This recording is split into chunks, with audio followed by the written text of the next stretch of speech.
नमस्कार, सगळ्यांचं मनापासून स्वागत. जनता सहकारी बँक लिमिटेड पुणे आणि सिस्का LED प्रस्तुत माझा महाराष्ट्र माझं vision summit, partner Maharashtra state pharmacy council, print partner Lokmat या माझा विजन कार्यक्रम समिटमध्ये आपल्या सगळ्यांचं मनापासून स्वागत. ज्यांच्यावर आरोप करताना विरोधकसुद्धा थोडासा विचार करून आरोप करतात, ज्यांच्याकडून पंतप्रधानांपासून ते थेट सर्वसामान्य नागरिकांपर्यंत सगळ्यांनाच खूप मोठ्या अपेक्षा आहेत, ज्यांचा अनेक विषयांचा अतिशय दांडगा अभ्यास आहे. विधानसभेत भाषण करताना ज्यांना कधीही आकडेवारी करता खालती वाकून बघावं लागत नाही, जे हसतमुख आणि नम्र म्हणून सर्व परिचित आहेत, तेच गेल्या काही काळात अतिशय आक्रमकसुद्धा होऊ लागलेत. मी बोलतोय अर्थातच राज्याचे मुख्यमंत्री माननीय देवेंद्र फडणवीस यांच्याबद्दल. आपल्यासोबत माननीय मुख्यमंत्री फडणवीसजी आहेत. मी त्यांना इथे आमंत्रित करतो मंचावर. यासोबतच ABP माझाचे संपादक माननीय राजीव खांडेकर, आपल्या ग्रुपचे CEO अशोक व्यंकटरमणी सर यांनाही आमंत्रित करतो.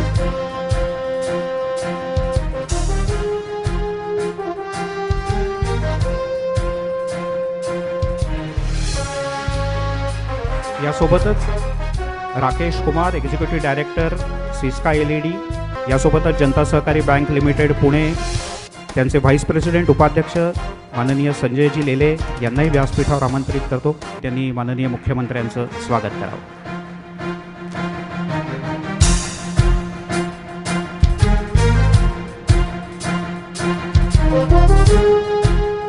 यानंतर आपल्या सगळ्यांना प्रतीक्षा आहे ते माननीय मुख्यमंत्री काय बोलतील ते याची. मात्र सुरुवातीला एक छोटीशी AB पाहूया. गेल्या 2 वर्षात मुख्यमंत्र्यांसमोर जी आव्हानं होती त्या यादीत नवी आव्हानं, नव्या प्रश्नांची भरच पडली आहे. मराठा मूकमोर्चा, गृहमंत्रालयाचा ताण, वाढती गुन्हेगारी, शेतीचे प्रश्न, अच्छेदींची गळ्यात अडकलेली हड्डी यांचा सामना करण्यात मुख्यमंत्र्यांचा काही वेळ गेला. काही विकास कामात तर काही विरोधकांच्या कुंडल्या पाहण्यात. पक्षातल्या आणि बाहेरच्या विरोधकांची संख्या वाढली आहे. त्यांना सांभाळत महाराष्ट्राला पुढे घेऊन जाण्याचं आणि मोदींच्या मनातला मुख्यमंत्री बनून राहण्याचं आव्हान त्यांच्या पुढे आहे. गेल्या वर्षभरातली सरकारची कामगिरी आणि यापुढची वाटचाल कशी असणार ते सांगण्यासाठी येत आहेत महाराष्ट्राचे मुख्यमंत्री देवेंद्र फडणवीस.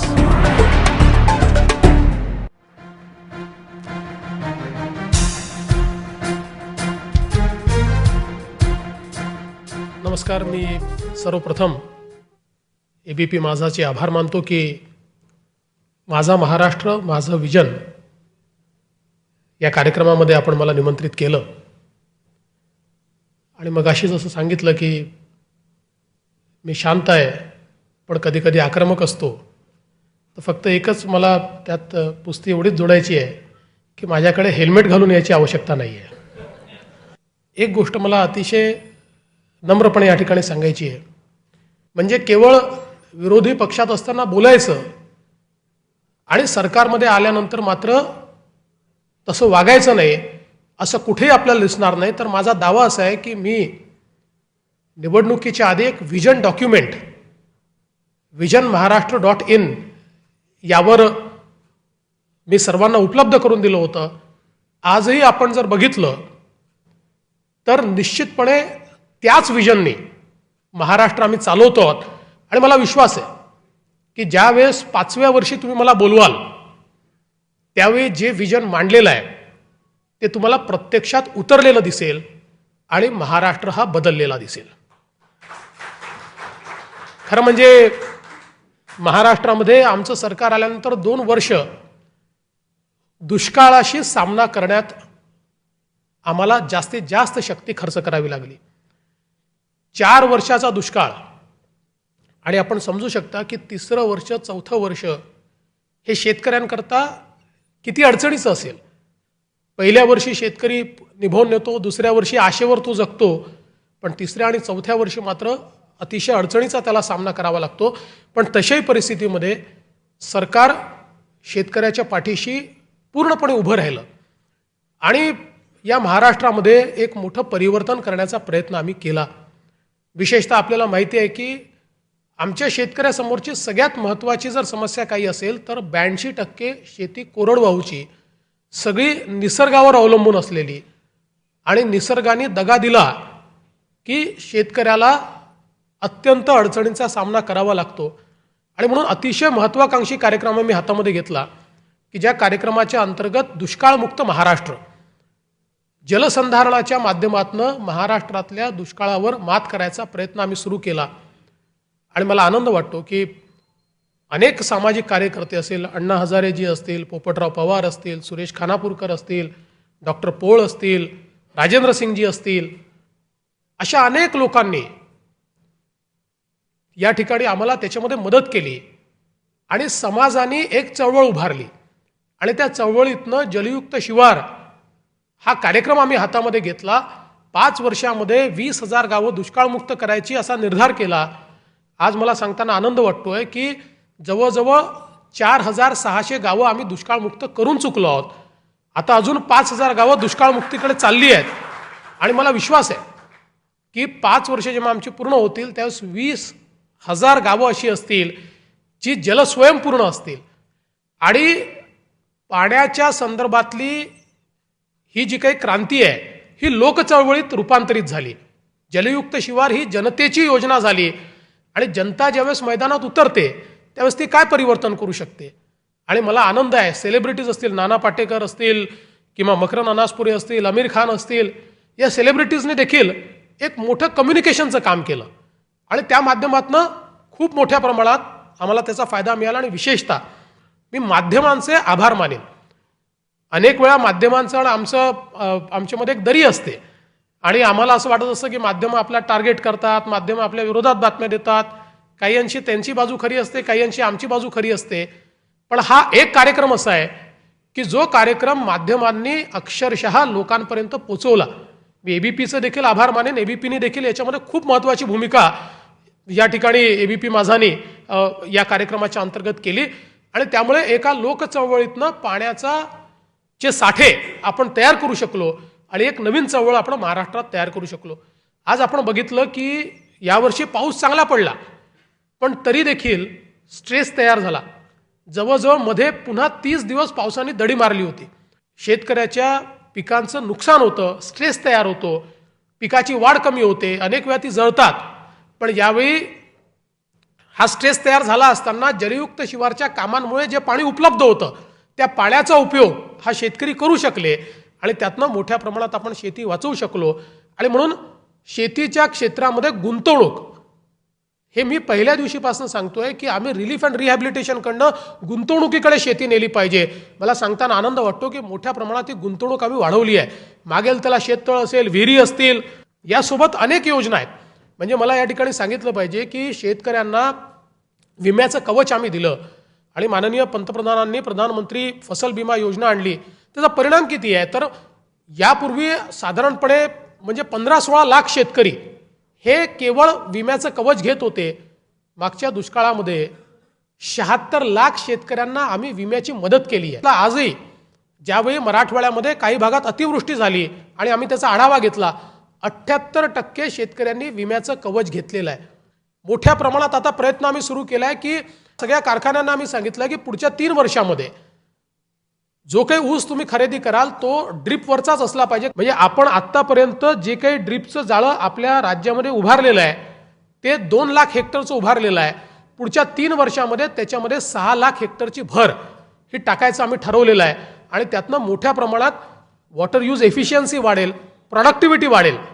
एक पृथ्वीराज देशमुख आमचे अध्यक्ष आहेत, त्यांनी एक उपक्रम केला आणि जवळजवळ 1000 शेतकऱ्यांना एकत्रित आणून त्या ठिकाणी त्यांनी एक एकत्रित फर्टिगेशनची व्यवस्था उभी केली.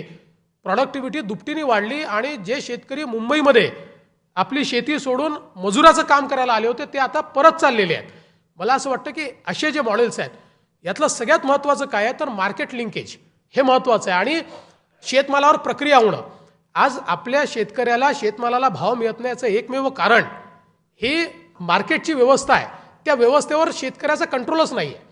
हा सगळा कंट्रोल हा मधल्या व्यवस्थेचा आहे आणि म्हणून शेतकऱ्याला या व्यवस्थेतनं मुक्त करायचं आणि त्यासोबत प्रक्रिया उद्योग उभे करायचे असा एक प्रयत्न आपण सुरू केला की ज्या माध्यमातून आज आपल्याला माहिती आहे अमरावतीमध्ये इंटिग्रेटेड टेक्स्टाईल पार्क आम्ही सुरू केला. कापसापासनं कापडापर्यंत आपण बोलायचो ते प्रत्यक्षात एका वर्षामध्ये आम्ही करून दाखवलं. 12 इंडस्ट्री त्या ठिकाणी आल्या आणि ज्या अमरावतीच्या टेक्स्टाईल पार्कमध्ये 20 वर्ष एक इंडस्ट्री देखील नव्हती, केवळ 5 स्टार इन्फ्रास्ट्रक्चर तयार केलं होतं, रस्ते केले होते, पण एक इंडस्ट्री नव्हती. आज तिथे जागा उरलेली नाही आणि कापसापासून कापडापर्यंत आणि आता ते ॲपेरलचं काम चालू होतं. म्हणजे ॲक्च्युली कापसापासून फॅशनपर्यंत हे सगळं काम त्या ठिकाणी होणार आहे. असे जवळजवळ 11 इंटिग्रेटेड आम्ही टेक्स्टाईल पार्क तयार करतो आहोत. कापसावर व्हॅल्यू ॲडिशन झालं पाहिजे, सोयाबीनवर व्हॅल्यू ॲडिशन झालं पाहिजे, भाज्यांवर झालं पाहिजे. आज भाज्यांना आपण मुक्त केलं आणि फळं आणि भाज्या या मुक्त झाल्याबरोबर आज आपण बघा मुंबईमध्ये आपण जर रविवारी जाऊन बघितलं तर आम्ही आमचा बाजार सुरू केला आहे विधान भवनाच्या आवारामध्ये, त्या ठिकाणी पार्किंगमध्ये. इतक्या मोठ्या प्रमाणात जवळजवळ 50%, 60%, 70% रिअलायझेशन वाढलं आहे शेतकऱ्यांचं आणि कमी भावामध्ये लोकांना भाजी त्या ठिकाणी उपलब्ध होते. आणि असं सर्वदूर सर्व शहरांमध्ये आम्ही करतो की शेवटी एक मोठ्या स्ट्रेसमधनं आमची शेती आज जाते. आमचा ग्रोथ रेट शेतीचा हा गेले अनेक वर्ष निगेटिव्ह आहे. मला विश्वास आहे की यावर्षी तो पॉझिटिव्ह होईल आणि हळूहळू जसं जसं हे गुंतवणूक आमची वाढत जाईल तशी तशी शेती सस्टेनेबल होईल आणि महाराष्ट्रातल्या शेतकऱ्याच्या जीवनामध्ये निश्चितपणे एक परिवर्तन झालेलं आपल्याला दिसेल. त्यासोबत आमचा प्रयत्न आहे की आज आमचा जो सगळा ग्रामीण भाग आहे, या ग्रामीण भागामध्ये कम्युनिकेशन पोचलं पाहिजे. आपल्याला माहिती आहे की 20व्या शतकामध्ये माननीय अटल बिहारी वाजपेयीजी यांनी प्रधानमंत्री ग्राम सडक योजना आणली आणि त्यांनी सांगितलं की गावापर्यंत रस्ते पोचले पाहिजे.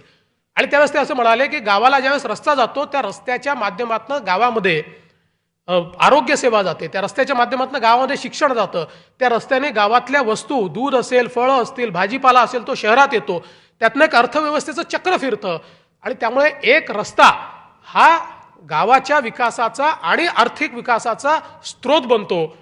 21व्या शतकामध्ये आता त्याची डेफिनेशन थोडी बदलली आहे. आता केवळ भौतिक रस्ता नाही, आता केवळ रोड नाही, तर आता कम्युनिकेशन रोड, कम्युनिकेशन वे हा पोचल्याने गावामध्ये प्रगती होणार आहे, समृद्धी होणार आहे. आणि म्हणून आमचा प्रयत्न आहे की आम्ही आज नागपूर जिल्हा हा पूर्ण डिजिटल केला. तिथल्या 777 ग्रामपंचायतीपर्यंत आम्ही पूर्णपणे फायबर ऑप्टिक पोचवली आणि 2018 पर्यंत सगळ्या गावापर्यंत आम्ही फायबर ऑप्टिक पोचवणार आहोत. त्याचा परिणाम काय आहे? त्याचा परिणाम असा आहे, मी आपल्याला सांगतो की परवा सिस्कोचे CEO आले होते आणि इथल्या एका हॉटेलमध्ये बसून त्यांनी 800 किलोमीटर दूर एका शाळेतल्या मुलांशी संवाद साधला आणि त्यावेळी त्या ग्रामपंचायतीतल्या जिल्हा परिषदेतल्या शाळेतल्या मुलाचं ज्ञान पाहून त्यांनाही आश्चर्य वाटलं. हे काय होऊ शकलं? तर ही डिजिटल क्रांती तिथे पोचली. त्यामुळे जे ज्ञान हे पूर्णपणे अडकलेलं होतं ते ज्ञान तिथपर्यंत पोचलं. 25,000 शाळा डिजिटल झाल्या, ऑनलाईन त्या आम्ही डिजिटल करतोय. त्याच्यामुळे एकीकडे शाळेवर नियंत्रण ठेवता येतं की शिक्षक येत आहेत की नाही, विद्यार्थी खरंच आहेत की नाही, त्याची क्वालिटी बदलता येते. आणि हे डिजिटल इंटरव्हेन्शन पोचल्यामुळे शहर आणि ग्रामीण हा भेदच त्यातला संपतो. त्यामुळे केवळ स्मार्ट शहरं नाही तर स्मार्ट गावं देखील आम्ही तयार करतोय. आज ITI आहेत आपले, या ITI मध्ये मोठ्या प्रमाणात आता डिजिटल क्लासरूम सुरू केलेले आहेत. मुंबईमध्ये बसून मुंबईच्या एका स्टुडिओमधनं या ITI मध्ये लेटेस्ट जे काही शिक्षण आहे ते आपण देऊ शकतो आणि त्या माध्यमातून ही जी काही गॅप आहे स्किलची, ती गॅप आपण दूर करू शकतो. आज स्किल डेव्हलपमेंटच्या माध्यमातून आपण 3 लाख महिलांना स्किल देण्याचं काम सुरू केलं आहे. अप्रेंटिसच्या माध्यमातून 1 लाख मुलांना आपण त्या ठिकाणी काम दिलेलं आहे. ज्या योजना आम्ही सुरू केल्या, विशेषतः उच्च शिक्षणामध्ये जी आम्ही योजना सुरू केली राजर्षी शाहू महाराजांच्या नावाने, की ज्याच्यामध्ये आमच्या सरकारी कॉलेजेसमध्ये आज जागा कमी आहेत आणि आम्ही 82 पासनं पूर्ण प्रायव्हेटायझेशन करून टाकलं शिक्षणाचं. आज आपण जर इंजिनिअरिंगचा विचार केला तर इंजिनिअरिंग कॉलेजमध्ये आमच्या एकूण जागा 6,000 आहेत सरकारच्या आणि प्रायव्हेट कॉलेजेसमध्ये 1,45,000 जागा आहेत. आणि आज या 1,45,000 जागांमध्ये जर आपण बघितलं तर त्याची फी परवडत नाही. त्यामुळे पैसा असेल तो शिकू शकतो, पैसा नसेल तो शिकू शकत नाही, अशी उच्च शिक्षणातली अवस्था आहे. आणि त्यामुळे विशेषतः जे तरुणाई आहे त्याच्यामध्ये एक निराशा आहे. आज या योजनेच्या माध्यमातून एकीकडे आपण गुणवत्ता इन्शुअर केली, कारण आपण सांगितलं की ॲक्रिडिटेशन 2 वर्षात त्यांना घ्यावं लागेल. दुसरीकडे सांगितलं की 60% त्या स्टुडंटला असले पाहिजेत आणि अशा स्टुडंटचा खर्च हा उच्च शिक्षणाचा या योजनेच्या माध्यमातून आपण देतोय. किंवा आज आपला जो अल्पभूधारक शेतकरी आहे, या शेतकऱ्याला शहरामध्ये पोराला शिकवायचं, फी तर तुम्ही देणार, राहायचं कसं, त्याच्याकरता पंजाबराव देशमुख योजना आपण तयार केली की ज्या योजनेच्या माध्यमातून त्याला राहण्याकरता पैसे देतोय. आज आदिवासी विद्यार्थी आहेत, गेली 7-8 वर्ष आदिवासी विद्यार्थी सातत्याने त्या ठिकाणी आंदोलन करत होते, कारण आदिवासी विद्यार्थ्यांना शहरात राहायचं तर राहायचं कुठे, कारण जे काही आपण हॉस्टेल तयार केले त्या हॉस्टेलची संख्या संपल्यानंतर 25-25 हजार आदिवासी मुलं हे शिक्षणापासून वंचित राहायचे. आज त्या सगळ्यांना आपण त्या ठिकाणी योजना उपलब्ध करून दिली की ज्यातनं त्याचा राहण्याचा खर्च, खाण्याचा खर्च, साहित्याचा खर्च हा सगळा आपण देतो आहोत. आणि ही जी 20-25 हजार मुलं जी आंदोलनाला बसली होती, दरवर्षी ते आंदोलन करतात, आज त्यांचा प्रश्न हा राज्य सरकारने सोडवला. एवढंच नाही तर आज एकीकडे आश्रमशाळांचं सबलीकरण झालं पाहिजे, आता प्रयत्न आहेच. पण आमचं म्हणणं आहे की आदिवासी मुलांनी केवळ आदिवासी शाळांमध्येच का शिकावं, त्यांनी जनरल शाळांमध्ये, चांगल्या शाळांमध्ये का शिकू नये. आणि म्हणून आम्ही निर्णय केला की नामांकित शाळांमध्ये आदिवासी मुलांना शिकवायचा आणि त्याचा खर्च राज्य सरकारने करायचा. आणि त्या माध्यमातून आज 25,000 मुलं मागच्या वर्षी, 25,000 मुलं या वर्षी राज्यातल्या नामांकित शाळांमध्ये आपण आदिवासी त्या ठिकाणी भरती केले. आणि त्याचा परिणाम आपल्याला दिसतोय. किंवा आज पोषण आहाराच्या संदर्भात अनेक गोष्टी चाललेल्या आहेत. पण त्याच्यामध्ये मला हे सांगितलं पाहिजे की आम्ही सेंट्रलाइज किचन आश्रमशाळांकरता सुरू केलं. एक नाशिक जिल्ह्यात चालू केलं, दुसरं पालघरमध्ये चालू केलं. आणि या किचनचा उपयोग असा झाला की 25-25 हजार मुलांना त्या सेंट्रलाइज किचनमधनं आम्ही आश्रमशाळातल्या मुलांना त्या ठिकाणी जेवण देतोय. चांगलं जेवण मिळाल्याबरोबर त्यांचे फिजिकल पॅरामीटर्स बदलले आहेत, त्यांचं लर्निंग आउटकम बदलत आहे. आणि म्हणून वेगवेगळे जे क्षेत्र आहेत समाजाचे त्याच्यामध्ये मोठं परिवर्तन आज इन्फ्रास्ट्रक्चरमध्ये राज्य सरकार प्रचंड मोठं काम करत आहे. अगदी Nagpur Mumbai communication super expressway जो आम्ही तयार करणार आहोत, हा कम्युनिकेशन सुपर एक्सप्रेसवे नाही आहे, ही महाराष्ट्राच्या समृद्धीचा कॉरिडॉर आहे. महाराष्ट्रातली 24 जिल्हे हे आम्ही मुंबईशी इंटिग्रेट करतोय.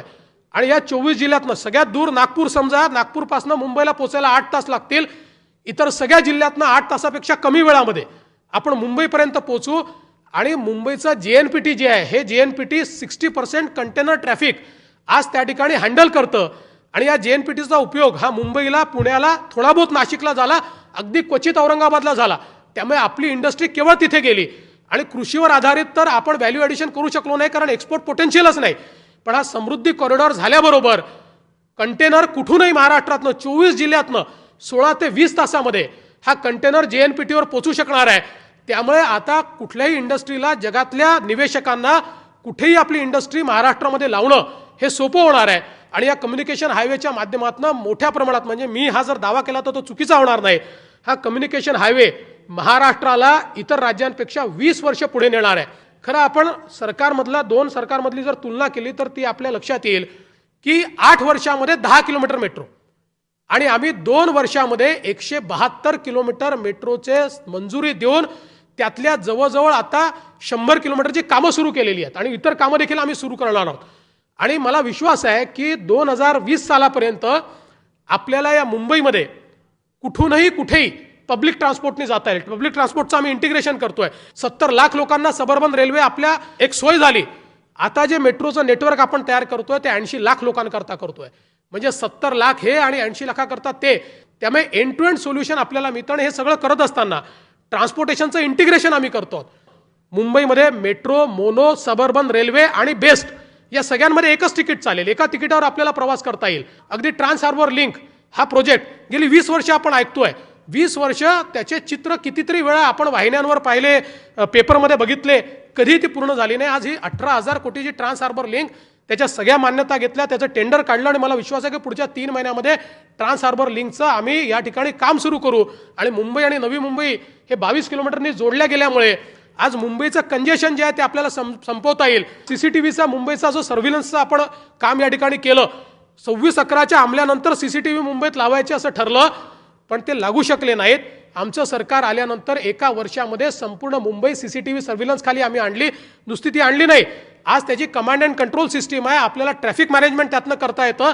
आता आमच्या ट्रॅफिक कॉप्सला लोकांना थांबवून त्या ठिकाणी चालन करण्याची आवश्यकता नाही आहे. आमचे ANPR कॅमेराज आहेत, ऑटोमॅटिक नंबर प्लेट रिडिंग हे त्याच्यामध्ये आहे.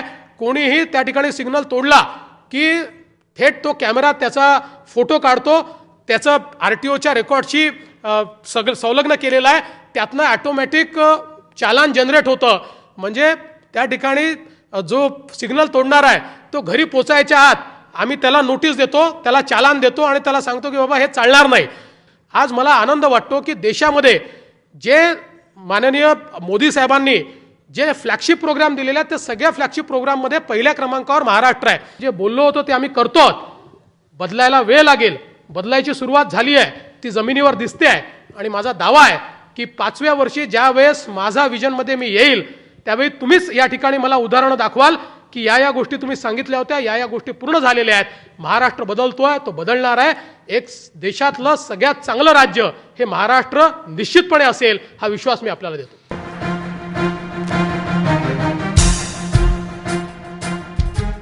राज्यभरातल्या मराठा समाजाच्या भावना आणि मानसिकता जाणून घेण्यात, त्यांना न्याय देण्यात आपलं सरकार कमी पडलं असं आपल्याला वाटतंय का? मला असं वाटतं की जे मराठा समाजाचे मोर्चे निघत आहेत ते या सरकारच्या विरोधात आहेत असं जर कोणी म्हटलं तर ते चुकीचं असेल.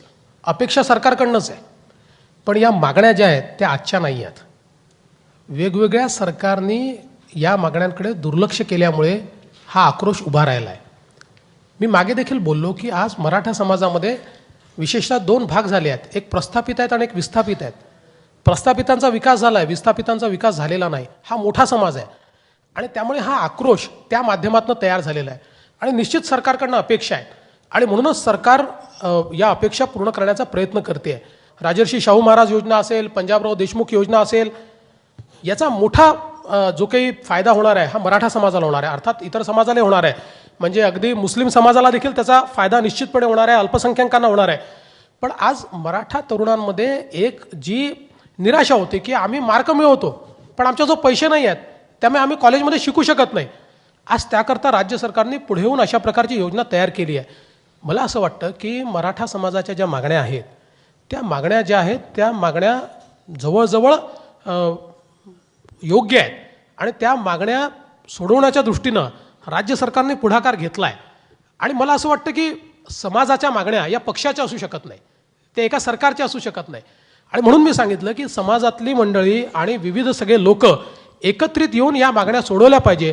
राज्य सरकार निश्चितपणे या मागण्याच्याकडे गंभीरतेनं बघताय, त्याची कारवाई आम्ही सुरू केलेली आहे आणि आम्ही निश्चित त्या सोडवू. मला फक्त एवढंच विचारायचं आहे की मागच्या सरकारनं असं केलं होतं की निवडणुकांच्या काही महिने आधी आरक्षणाची घोषणा केली होती, तर ह्यावेळेलाही तसंच होणार नाही ना? लोकांना असं वाटतंय की पुन्हा 3 वर्षांची वाट बघावी लागेल, म्हणजे लवकर होईल ना? एवढंच नाही, असं आहे की आता हा मुद्दा उच्च न्यायालयात आहे आणि आता त्याच्यावर काही निर्णय हा उच्च न्यायालयातनं करायचा आहे. त्यामुळे उच्च न्यायालयामध्ये उचित बाजू मांडली गेली पाहिजे. ज्या डेफिशियन्सी उच्च न्यायालयाने दाखवल्या आहेत त्या दूर केल्या पाहिजेत. त्याकरता राज्य सरकार पूर्णपणे प्रयत्न करते. कोणत्याही योजनेचं यश त्याच्या कार्यवाहीत असतं.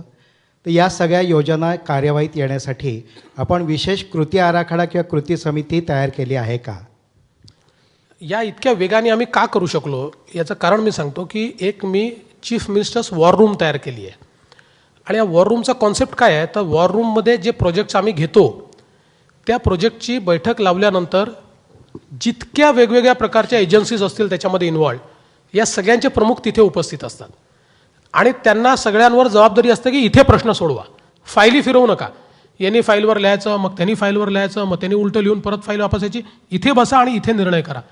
त्यामुळे आपण बघा की ज्या म्हणजे मेट्रोसारख्या की ज्याच्यात 2-2 वर्ष DPRला लागायचे, 2 महिन्यात DPR तयार झाले, 2 महिन्यात त्याला MMRDAने मान्यता दिली, पुढच्या 2 महिन्यामध्ये राज्य सरकारने मान्यता दिली आणि त्याच्या पुढच्या 3 महिन्यात आम्ही टेंडर केलं. म्हणजे ज्या प्रोसेसला 8 वर्ष लागायचे ते 8 महिन्यात आम्ही केली. दुसरी एक पद्धत आम्ही KRAचीच केली आहे. मी सगळ्या विभागांना त्याचे मंत्री आणि सेक्रेटरी यांना बोलवून त्यांचे की रिझल्ट एरिया ठरवले आहेत, त्यांच्याशी चर्चा करून ठरवले आहेत की एका वर्षात त्यांनी काय अचीव करायचं आणि सेक्रेटरीजचं मूल्यमापन हे KRAच्या आधारावर होतं. त्याच्यामुळे आता टार्गेट आहे प्रत्येकासमोर की हे काम झालं आहे की नाही आणि त्याचं रिअल टाईम मॉनिटरिंग आम्ही करतो. माझ्याकडे माझा डॅशबोर्ड आहे, ज्या डॅशबोर्डवर ते सेक्रेटरी त्याच्यावर लिहितात की KRA प्रमाणे इतकं अचीव झालं आहे. त्याच्यावर चीफ सेक्रेटरी लिहितात झालं आहे की नाही झालं आणि त्यांचं कमेंट लिहितात आणि शेवटी माझा कमेंट लिहितो. त्यामुळे असं नाही की एखादी गोष्ट सांगितली की वर्षभरानेच पाहिजे आहे, त्याचं दर महिन्यात रेग्युलर मॉनिटरिंग होत आहे. दर 2 महिन्यांनी एकेका विभागाची बैठक होऊन तुमच्या KRAमध्ये तुम्ही काय अचीव केलं आहे याची माहिती घेतली जाते आणि म्हणून मला असं वाटतं की हे सगळे प्रोजेक्ट जे सांगितले आहेत त्यामुळेच ते इम्प्लिमेंट होऊ शकतात. महाराष्ट्रामध्ये ज्या जात पंचायतीचं जे वास्तव आहे खूप समोर आलेलं आहे. ABP माझा विजन या कार्यक्रमात आपण आश्वासन दिलं होतं की आम्ही त्या संबंधाने कायदा करू. मागच्या अधिवेशनामध्ये दोन्ही सभागृहात तो संमत झालं विधेयक, परंतु ते केंद्राकडे आपण पाठवलं आहे आणि त्याला 6 महिने झाली आहेत, तर अजूनही ते विधेयक पास झालेलं नाही आहे. खरं म्हणजे दोन्ही सभागृहाने एकमताने हा कायदा पास केला आहे. आणि आता केंद्र सरकारकडे त्याचा आमचा फॉलोअप चालला आहे. हा कायदा केंद्राच्या डोमेनमधले काही विषय त्याच्यात असल्यामुळे जवळजवळ 8 डिपार्टमेंटमधनं तो जातो. आता जवळजवळ सगळ्या डिपार्टमेंटचा क्लिअरन्स आम्हाला तो मिळालेला आहे आणि मला अपेक्षा आहे की लवकरच आता त्याला केंद्र सरकारची मान्यता मिळेल. आपण आणखीन काही 2 प्रश्न घेऊयात. संदीप. सर, काल ABP माझानं एक स्टोरी दाखवली होती ज्याच्यामध्ये मदरशांचं अनुदान लाटण्याचे प्रकार आपल्या राज्यामध्ये होत आहेत मोठ्या प्रमाणात. तर त्याच्याबद्दल आपल्याकडनं कशा पद्धतीची पावलं उचलली जाण्याची शक्यता आहे? असं आहे की आता खूप मोठ्या प्रमाणात ट्रान्सपरन्सी आणायचा आम्ही प्रयत्न करतो आहोत. सगळं आता आम्ही बायोमेट्रिकवर आणतो आहोत, सगळं इलेक्ट्रॉनिक प्लॅटफॉर्मवर आणतो आहोत, अतिशय ट्रान्सपरंट सिस्टीम तयार करतो आहोत. त्यामुळे आता हे अनुदान वगैरे अशा प्रकारचं लाटता येणार नाही.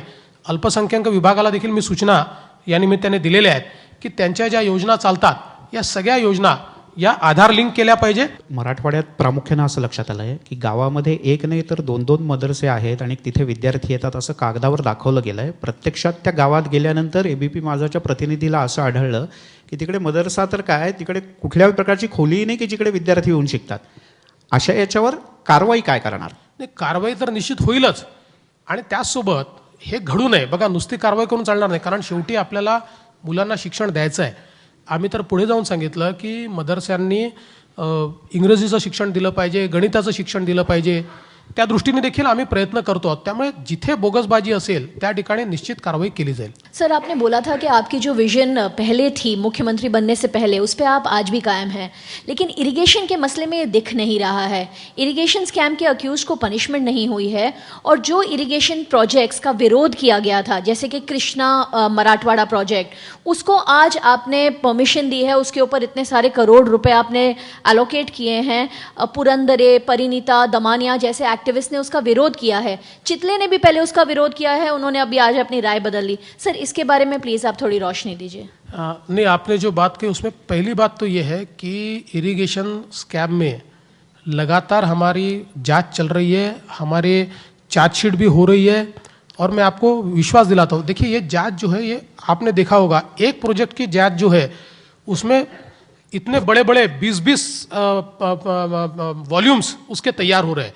इससे इसको ज़रूर समय लग रहा है, लेकिन ये बिल्कुल जांच निष्पक्ष हो रही है और जिन्होंने घोटाला किया है उनके ऊपर कार्रवाई निश्चित रूप से होगी.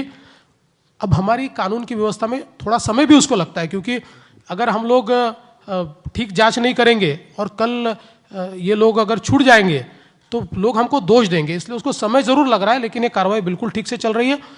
जहाँ तक इरिगेशन प्रोजेक्ट का सवाल है, जैसे कृष्णा मराठवाड़ा का सवाल है, तो हमने बहुत स्पष्ट रूप से बताया कि कृष्णा भीमा स्थिरीकरण योजना, नीरा भीमा, जिसके तहत मराठवाड़ा को पानी देंगे ऐसा कहा था, ये योजना झूठी है, इसका पानी नहीं है. इसलिए उस योजना को हमने मान्यता नहीं दी. हमने मान्यता किस बात को दी? जहाँ पानी है, जो कम से कम 60 TMC पानी उजनी में से मराठवाड़ा को मिल सकता है. त्यांनी विचारताना असं विचारलं की याच्यातले जे दोषी आहेत तर त्यांच्यावर कारवाई काय होणार, कधी होणार, त्याला काही कालावधी आहे का? कारण आता 2 वर्ष झाली, म्हणजे तुम्ही सत्तेत यायच्या आधीपासूनचा हा असं सगळा आहे विषय. की ती जोरात सुरूच आहे, बंद काहीच नाही. आणि आपण बघितलं असेल तर ज्या चार्जशीट झाल्या आहेत त्या चार्जशीटमध्येही स्पष्टपणे उल्लेख आहे की ही चार्जशीट एवढी आहे, याच्या पलीकडची यांच्या संदर्भातली चार्जशीट ही आम्ही दाखल करतो. त्यामुळे कोणाला सोडण्याचा विषयच नाही आहे. आपण मुंबई महानगर प्राधिकरणाचे पदसिद्ध अध्यक्ष आहात. याच प्राधिकरणाने मुंबई क्रिकेट असोसिएशनला बेकायदेशीररित्या स्वस्तामध्ये काहीतरी कारणं काढून आणि दाखवून स्वस्तात जागा दिली. त्यामुळे शासनाचं 13 कोटी रुपये नुकसान झालं, लेखापरीक्षण सांगतं. आणि त्यामुळे एका कंपनीला 500 कोटी फायदा करून दिला. याबद्दलच्या तक्रारी झाल्यानंतर आपल्याकडून काहीही उत्तर आलेलं नाही. आपल्याकडे 4 वर्षे, आम्ही 3 वर्ष तक्रारी करतो आहे. त्याच्यानंतर कारवाई सुरू झाली, पण आपल्या प्रदेश अध्यक्षाच्या दबावाखाली गेले 11 महिने ही कारवाई बंद आहे. ह्याच्याबद्दल आपण पुढे काय करा?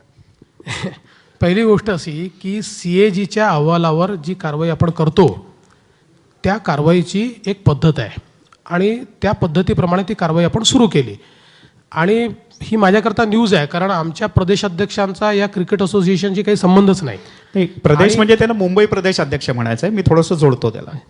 आणि मी तुम्हाला एक सांगतो, कोणाचाही दबाव नाही. जी कारवाई आहे ती कारवाई निश्चित पूर्ण होईल.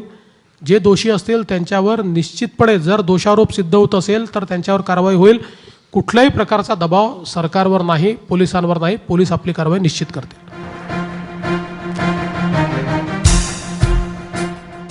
सर, तुम्ही पारदर्शकतेच्या संदर्भात म्हणताय, आत्ताही तुम्हाला प्रश्न विचारण्यात आला, पण 2 कमिट्या टोलच्या संदर्भात झाल्या. आनंद कुलकर्णी कमिटीचा रिपोर्ट तर सहीशिवायच सरकारकडे पडू नये, आणि त्याच्यानंतर सुमित मलिक कमिटी झाली, त्यांनी रिपोर्ट सबमिट केला. त्या रिपोर्टची कॉपी ABP माझ्याकडे आहे, पण जी आजपर्यंत कधी पब्लिक डॉक्युमेंटमध्ये ओपन नाही केली गेली. या टोलचं खरंच काय होणार? त्या कमिटीने तर असं म्हटलं की 14,000 कोटी रुपये द्यायला लागतील तरच मुंबईकरांचा टोल बंद होईल. महाराष्ट्रामध्ये आम्ही जो सामान्य माणसाचा टोल आहे तो बंद केलेला आहे, आणि आम्ही छोट्या गाड्यांवरचा टोल बंद केला आहे. मुंबईच्या संदर्भात आमच्यासमोर प्रश्न एवढाच आला की मुंबईमध्ये, आणि कमिटीच्या रिपोर्टमध्ये ते अतिशय स्पष्ट आलेलं आहे, ज्या प्रकारचा करारनामा हा त्या ठिकाणी गेल्या सरकारनं केलेला आहे तो लॉपसाइडेड आहे. पूर्णपणे सगळे नियम धाब्यावर बसवून केवळ कंत्राटदाराला फायदा होईल अशा प्रकारचा करारनामा केलेला आहे. त्यामुळे लिगली आज त्याला त्याचा फायदा मिळतो आहे. ज्या ठिकाणी आम्हाला शक्य होतं, म्हणजे आम्ही कोर्टातही जिंकलो, टोलच्या विरुद्ध सगळे टोलचे कंत्राटदार कोर्टात गेलं, तिथे आम्ही जिंकलो. पण इथे मात्र इतका लॉपसाइडेड करार हा त्या ठिकाणी करून ठेवला आहे. कायदेशीर प्रॉब्लेम आहेत, मार्ग काढायचा प्रयत्न आम्ही करतो आहोत. माझा प्रश्न असा आहे की महिलांवर जे अत्याचार होतात किंवा महिला सबलीकरण याबाबतचे तुमचे पुढचे पाऊल काय असणार आहेत? मुळामध्ये पहिली गोष्ट तर अशी आहे की महिला सबलीकरण हे अत्यंत महत्त्वाचं आहे, आणि त्या दृष्टीने आम्ही काही इनिशिएटिव्ज घेतले आहेत. विशेषतः आता स्किल डेव्हलपमेंटमध्ये आम्ही UNDP सोबत 50 कोटी रुपयाचा एक कार्यक्रम हातामध्ये घेतला आहे, ज्याच्यामध्ये राज्यातल्या 3 लाख महिलांना आम्ही स्किल देणार आहोत आणि त्यातनं त्यांना रोजगार देणार आहोत. त्यासोबत स्किल सखी असा एक कॉन्सेप्ट आम्ही तयार केला की ज्याच्यामध्ये त्या स्किल सखी गावागावांमध्ये जात आहेत. आणि हा कार्यक्रम इतका यशस्वी झाला, मी जवळजवळ 5,000 महिलांशी संवाद साधला एका कार्यक्रमामध्ये, आणि इतका प्रचंड प्रतिसाद या स्किल सखीला मिळाला. आणि आता नीती आयोगाने महाराष्ट्राचा स्किल सखी या कार्यक्रम स्वीकारून संपूर्ण देशामध्ये तो लागू केला आहे. महिलांना रोजगार मिळाला पाहिजे, त्यांचं सशक्तीकरण झालं पाहिजे, आणि त्यासोबत सुरक्षा हाही एक महत्त्वाचा मुद्दा आहे की ज्या संदर्भात आज अनेक ॲप्स आम्ही तयार केलेले आहेत, त्यातनं प्रयत्न अनेक चाललेले आहेत. पण हा विषय जसा कायद्याचा आहे तसा हा सामाजिक देखील आहे. समाजाची मदत आम्हाला हवी आहे, कारण शेवटी समाजाचाही अंकुश, सरकार तर आपलं काम करेल, सरकारची जबाबदारी मी झटकत नाही, पण समाजाचाही अंकुश हा आपल्याला तयार करावा लागेल. महिलांच्या संदर्भातलाच एक प्रश्न आहे. पोलीस स्टेशनमध्ये गेले ना तर ते काही म्हणजे लक्ष देत नाहीत आणि चक्रा मारायला लागतात. महिलांना एकदा नाही 4-4 वेळेला फेऱ्या मारायला लागतात, तरी FIR दाखल करून घेतले पोलीस स्टेशनला. नाही, पहिली गोष्ट तर अशी आहे की आता आपण सगळ्या पोलीस स्टेशनमध्ये महिला अधिकाऱ्याची नेमणूक केलेली आहे महिलांच्या संदर्भात त्या ठिकाणी FIR दाखल करायला. पण याच्या पलीकडे आता आपण चाललो आहोत आणि काय करतो ते आपल्याला सांगतो की पहिलं राज्य आहे की ज्यांनी CCTNSचा program, crime and criminal tracking network system, हा पूर्ण केला. आता आमचे सगळे पोलीस स्टेशन ऑनलाईन आहेत, आणि आम्ही आता पहिला प्रयोग पुण्यात सुरू केला आहे की ज्या प्रयोगामध्ये आता आपल्याला कंप्लेंट रजिस्टर करता येते, आणि पुण्याचा पायलट प्रोजेक्ट 6 महिने झाल्यानंतर संपूर्ण महाराष्ट्रात आम्ही लागू करणार आहोत. त्यामुळे मला असं वाटतं की एकदा ही कंप्लेंट सिस्टीम पॅन महाराष्ट्र आपण सुरू केली की त्यातनं हे प्रॉब्लेम सॉल्व्ह होतील, आणि एक अकाउंटेबिलिटी जी आहे ती निश्चितपणे उभी राहील.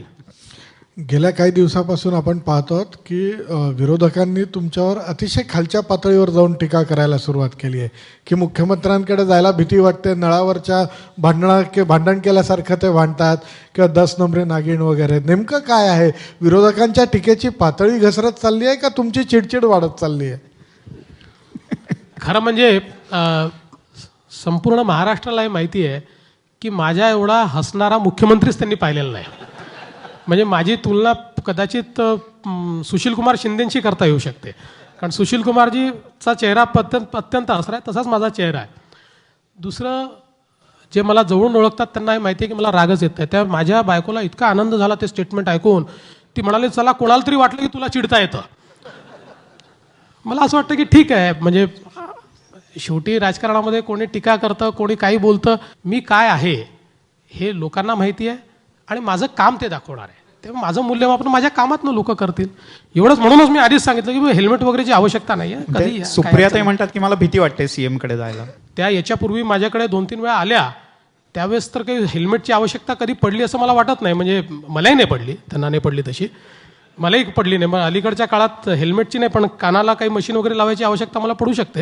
आपल्या निवासस्थानी एक बैठक झाली ज्यामध्ये मनसे अध्यक्ष आणि प्रोड्युसर्स गिल्डचे प्रोड्युसर्स होते तिथे, आणि त्यामध्ये एक तोडगाही निघाला. मनसेने आपला विरोध मागे घेतला आहे आणि प्रोड्युसर्स आता फिल्म रिलीज करत आहे. आपले विचार काय आहेत पाकिस्तानी कलाकारांसंदर्भात, की बॅन झालं पाहिजे की नाही? मग आता काय तोडगा निघाला हा त्यांनी तुम्हाला सगळ्यांनी सांगितलं आहे. फक्त यातलं एवढंच आहे की मी त्याच्यामध्ये असं सांगितलं की हे जे काही 3-4 प्रोड्युसर्स आहेत यांनी त्यांना जी क्षमता आहे आणि त्यांना जे वाटतं त्याप्रमाणे, त्यांना जे काही देशाचं प्रेम आहे त्याप्रमाणे त्यांनी कॉन्ट्रीब्यूट करावं. सैनिक कल्याण निधीला, आणि त्यांनी स्वतः सांगितलं की आमची तयारी आहे. मुळामध्ये आज सगळ्यात महत्त्वाची गोष्ट अशी आहे की एकीकडे पाकिस्तानने आमचे टेलिव्हिजन चॅनल्स, आमचे प्रोग्रॅम्स, आमचे रेडिओ हे सगळे बॅन केलेले आहेत. अशा परिस्थितीमध्ये पाकिस्तानी कलाकारांनी इथे येऊन काम करावं हे काही आमच्या भारतातल्या जनतेला आवडत नाही. म्हणजे एकीकडे त्यांनी अशा प्रकारे वागत राहायचं आणि आम्ही मात्र त्यांचं स्वागत करत राहायचं, हे काही योग्य नाही आहे. आणि म्हणून प्रोड्युसर गिल्डनी जो निर्णय घेतला आहे की आम्ही पाकिस्तानी कलाकारांना काम देणार नाही, मला असं वाटतं की आजच्या परिस्थितीत त्यांनी घेतलेला निर्णय हा योग्य आहे. रस्त्याच्या धोरणांमध्ये आम्ही वारंवार प्रशासनाला हे सांगतोय की डक्टिंग पॉलिसी आणणं गरजेचं आहे, कारण आज सगळ्या आंतरराष्ट्रीय शहरामध्ये ती पॉलिसी आहे, पण समूह प्रशासन त्याला ऐकत नाही आहे. आणि दुसरी गोष्ट की इंटरनॅशनल म्हणजे मल्टीनॅशनल ज्या कंपन्या आहेत त्या जर रस्त्याच्या कामामध्ये आल्या तर रस्त्याचा दर्जा सुधारेल. ह्या 2 मागण्यांसाठी आम्ही वारंवार आयुक्तांकडे पाठपुरावा करतोय, तर आपण त्यांना काही त्याच्या संदर्भातले सकारात्मक निर्देश द्याल का? माझी आयुक्तांची चर्चा झाली आणि ही गोष्ट खरी आहे की मोठ्या प्रमाणात रिस्ट्रिक्टिव्ह बिडिंग झालेलं आहे. आणि आज जे काही आपल्याला दिसतं आहे की 80% 90% खालच्या लेअरचं कामच झालेलं नाही, तो पैसा सगळा सायफन झालेला आहे. याचं कारण असं आहे की ज्यावेळेस तुम्ही रिस्ट्रिक्टिव्ह बिडिंग करता त्यावेळी ज्या कंपन्या येणार आहेत त्यांना हे माहिती असतं की आपल्यालाच मिळणार आहे. आणि शेवटी रिस्ट्रिक्टिव्ह बिडिंगच्या माध्यमातून काही ना काही तर त्या ठिकाणी गोष्टी झाल्याशिवाय अशा प्रकारचं बिडिंग होत नाही. आणि म्हणून मी आयुक्तांना सूचना दिलेल्या आहेत की हे रिस्ट्रिक्टिव्ह बिडिंग संपवून टाकलं पाहिजे. आणि म्हणजे मला कधी कधी आश्चर्य वाटतं की लोकल कंपन्या क्वालिफाय होतात आणि L&T क्वालिफाय होऊ शकत नाही, ज्या कंपनीने जगातली सगळ्यात चांगली कामं केलेली आहेत. असं ज्यावेळेस आपण करतो त्यावेळेस मला असं वाटतं की अशा प्रकारचे हे घोटाळे या ठिकाणी घडतात. आणि म्हणून त्या संदर्भात मी निश्चित सांगितलेलं आहे. डक्टिंगच्या संदर्भात मला असं वाटतं की पॉलिसी आता तयार केलेली आहे आणि ती लागू झालीच पाहिजे. ती सगळ्या शहरांना आम्ही सांगतोय की डक्टिंगची पॉलिसी ही केलीच पाहिजे. तर त्या दृष्टीने निश्चितपणे कारवाई चाललेली आहे. सर, तुम्ही खूप प्रोग्रेसिव्ह विचारांचे आहात. महिलांच्या मंदिर प्रवेशावरती पण तुम्ही खूप ठाम भूमिका घेतली होती. पण परवा तुम्ही नाणीजला गेला होतात, तर ते फक्त नरेंद्र या नामसाधर्म्यामुळे गफलतीनं गेला होता तुम्ही की? आणि दुसरा प्रश्न असा आहे सर की मध्ये खूप पक्षप्रवेश झाले, त्याच्यामध्ये पुण्यात आणि नाशकातल्या काही कुख्यात लोकांना पण पक्षप्रवेश देण्यात आले, तर ते पण गफलतीनंच झाले होते का? पहिला जो नाणीचा विषय आपण सांगितला, बिलकुल गफलतीने गेलो नाही, पूर्ण विचारांती गेलो. कारण त्या ठिकाणचा कार्यक्रम काय होता, 56,000 लोकांनी देहदान केलं आणि त्या 56,000 लोकांचा सत्कार त्या ठिकाणी ठेवण्यात आला होता. आज आपल्या देशामध्ये सरकारने कार्यक्रम घेतला तरी 8,000 लोक देखील देहदान करत नाही. आज आमच्याकडे मेडिकल कॉलेजेसमध्ये अवयव नाहीत, डॉक्टर तयार करण्याकरता अडचणी आहेत. आणि त्यासोबत अवयवदान नसल्यामुळे, म्हणजे कालची तुम्हाला घटना सांगतो की नांदेडमध्ये एकाने देहदान केल्याबरोबर नांदेडच्या कलेक्टरांनी त्यांनी सगळ्यांनी व्यवस्था केली. त्यांचं हार्ट मुंबईला पाठवलं, लिव्हर पुण्याला पाठवलं, त्यांचं म्हणजे 6 पार्ट्स त्यांचे वेगवेगळ्या ठिकाणी पाठवले आणि 6 वेगवेगळ्या रुग्णांना ते पार्ट्स दिल्यामुळे ते 6 रुग्ण जगले. आज विचार करा, 56,000 लोक हे देहदान करतायत आणि त्यामुळे त्यांचा सत्कार करण्याकरता त्या ठिकाणी गेलो होतो. आणि माझं जर तिथलं पूर्ण भाषण, म्हणजे माझी माध्यमांना विनंती आहे की भाषणातला एखादा पार्ट जर काढून आपण केवळ तेवढा पार्ट वाजवला तर त्याच्यावर आपण 4 दिवस चर्चा करू शकता. पण मी जे भाषण केलेलं आहे ते पूर्ण भाषण जर कोणी त्या ठिकाणी ऐकलं तर त्यातलं एकही वाक्य हे ऑब्जेक्शनेबल नाही आहे. मी संविधानाच्या बाहेर जाऊन कधीच बोलत नाही. संवैधानिक जबाबदारी मला पूर्ण समजते, त्या जबाबदारीनं मी बोलतो.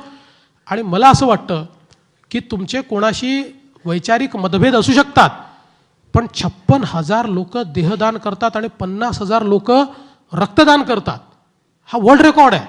त्याच्याबद्दल कधी चांगलं बोलणार आहात की नाही? मला असं वाटतं की हे जे काही चष्मे लागलेले आहेत, म्हणजे मला तुलना करायची नाही, पण जे भाषण मी इथे केलं तेच भाषण मी मदर टेरेसा यांच्या जन्मदिनी गेलो होतो तिथेही केलं होतं. तिथे ते भाषण केल्यावर मी सेक्युलर झालो आणि इथे ते भाषण केल्याबरोबर मी कम्युनल झालो. मला वाटतं ही दुटप्पी भूमिका सोडली पाहिजे. आणि पक्षप्रवेशाच्या संदर्भात ते निश्चित असं आहे की कुठल्याही गुंडांना पक्षात प्रवेश दिला जाणार नाही. जी 2-3 नावं आहेत नाशिक आणि पुण्यातली की ज्यांचेही पक्षप्रवेश नाशिकमध्ये झाले कोणाचा औपचारिक. प्रवेश झाला हे मला माहिती नाही. पुण्यातल्या काही लोकांचा प्रवेश माझ्यासमोर झाला, त्यांची पूर्ण माहिती मी नंतर तुम्ही सांगितल्यावर घेतली. त्यांच्यावर आज गुन्हे नाहीत. असले तर निश्चितपणे कारवाई करू आणि काढून टाकू. शहापूर तालुक्यामध्ये 3 डॅम आहेत. त्या डॅमचं पाणी मुंबईला पुरवठा करतं, पण खर्डीमध्ये विशेषतः शहापूर तालुक्यातील खर्डी या गावामध्ये पाण्यासाठी पावसाळ्यामध्ये सुद्धा वनवन फिरावं लागतं. यासाठी काय योजना असेल? अगदी खरी गोष्ट आपण सांगितली. परवा म्हणूनच मी महापालिकेच्या ज्यावेळेस वैतरणाच्या कार्यक्रमाला गेलो होतो त्या ठिकाणी मी सांगितलं की हे पाणी जर आपण मुंबईला देतो आहे तर किमान एक योजना तयार करून तिथल्या गावांनाही पाणी मिळालं पाहिजे, असा प्रयत्न आपण केला पाहिजे. त्याच्या सूचना मी दिलेल्या आहेत. एक शेवटचा प्रश्न की तुमच्यावर विरोधकांनी खूप मोठ्या प्रमाणात टीका केली, मित्रपक्षांनीही केली की तुमच्या कामाचा व्याप इतका प्रचंड आहे की गृहमंत्रीपद हे जे आहे ते अडचणीचं ठरतं, पूर्ण वेळ गृहमंत्री असायला हवा. तुम्हाला असं वाटतं? गृहमंत्र्याचं मूल्यमापन कसं करता येईल? आता आपण घटना घडल्याने किंवा गुन्हा घडल्याने त्याचं मूल्यमापन करणार असू तर असा एक गृहमंत्री मला दाखवा की ज्याच्या काळात घटना घडलेल्या नाहीत. उलट जेव्हा स्वतंत्र गृहमंत्री होते त्या काळात 26/11 सारख्या घटना घडल्या. त्याच्याकरता त्यांना दोष नाही देत मी. प्रत्येकाच्या गृहमंत्र्याच्या कार्यकाळामध्ये या घटना घडल्या आहेत. मुळामध्ये गृहमंत्र्याचं काम काय आहे? ते काम हे आहे की लॉ अँड ऑर्डरची सिच्युएशन आपण कशी ठेवतो, रिस्पॉन्स आपला काय आहे. आता मला या ठिकाणी आपल्याला सांगितलं पाहिजे की या महाराष्ट्रामध्ये रेट ऑफ कन्व्हिक्शन 9% खाली आला होता. म्हणजे 100 गुन्हेगार पकडले जायचे तर 9 गुन्हेगारांना शिक्षा व्हायची. आम्ही 1.5 वर्षामध्ये हा रेट ऑफ कन्व्हिक्शन 52% नेला आहे. 100 गुन्हेगार पकडले जातात तर 52 गुन्हेगारांना शिक्षा होते आणि गंभीर गुन्ह्यामध्ये तो 32% आम्ही नेलेला आहे की जो अगदी 6-7% होता. त्यामुळे वेगवेगळ्या प्रकारच्या उपाययोजनांच्या माध्यमातून किंवा आता हा CCTVचा जो विषय मी मगाशी सांगितला, गृहमंत्र्याच्या अखत्यारीतला होता, स्वतंत्र गृहमंत्री होते, 2-2, 3-3 स्वतंत्र गृहमंत्री होते, नाही करू शकले. 1 वर्षात आम्ही केला. मी फुल टाईम गृहमंत्री नाही, मी ओव्हर टाईम गृहमंत्री आहे. त्याच्यामुळे निश्चितपणे म्हणजे मला काही कुठले खातं माझ्याकडे राहिलं पाहिजे. आपल्या माहितीकरता मुख्यमंत्र्याकडे खातं राहिलं नाही राहिलं तरी मुख्यमंत्री हा प्रमुख असतोच. युतीच्या सरकारमध्ये खातं वाटप केलं, त्यात गृहमंत्रीपद हे आम्ही उपमुख्यमंत्र्यांकडे घेतलं, भाजपकडे घेतलं आणि त्यानंतर ती पद्धत आपल्या इथे राहिली. याच्यापूर्वी आपण बघा मुख्यमंत्रीच ठेवायचे गृहमंत्रीपद. आपण इथे आलात आणि सविस्तरपणे व्हिजनही मांडलं. ABP माझाचं आणि जनतेचंही लक्ष असेल व्हिजन कसं पूर्ण होत आहे. मनपूर्वक धन्यवाद.